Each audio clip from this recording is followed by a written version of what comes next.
Minha do'konidan olgan kosmetikamni ko'rsatib beraman. Arzondan boshlaymiz. Bu maskalar. Bizda 75 mingdan 70 mingdan turadigan maskalar. Rosa ham zo'r maskalar. Особенно mana bu zagardan keyin yordam beradi. Men umuvashka oldim. Mani yuzimda akne to'shadi. Yog'li yuz, shuning uchun yana skidkada ekan.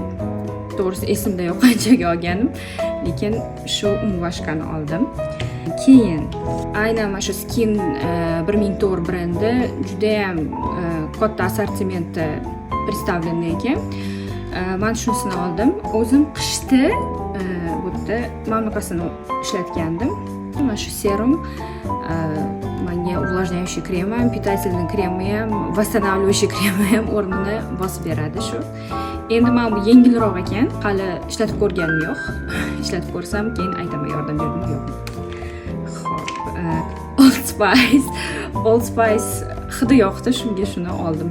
Keyin Geek and Gorgeous brendi, bu vengerskiy brend. Men bu brendda retsinalni ishlatganman. Sal baland foizlisini olib qo'yganman, shuning uchun men yuzimga reaksiya beravergan. Endi azelainoviy kislota oldim. Menda ugridan keyin dog' qolib ketadi.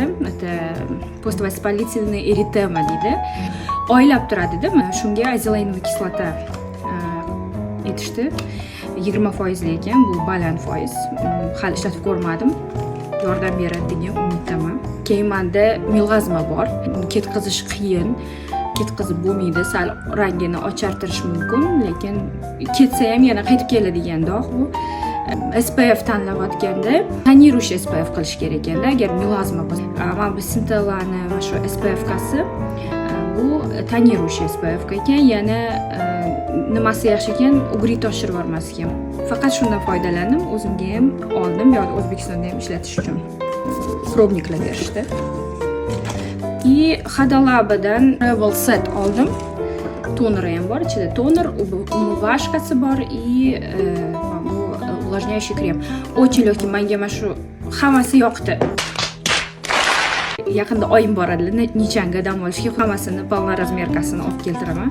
Yuzinglar mankiga o'xshagan yog'li, keyin ugri to'shadigan bo'lsa, eng zo'r variant. Hozircha shu. Ishlatib ko'rib, yana o'zimni odzivlarimni aytaman.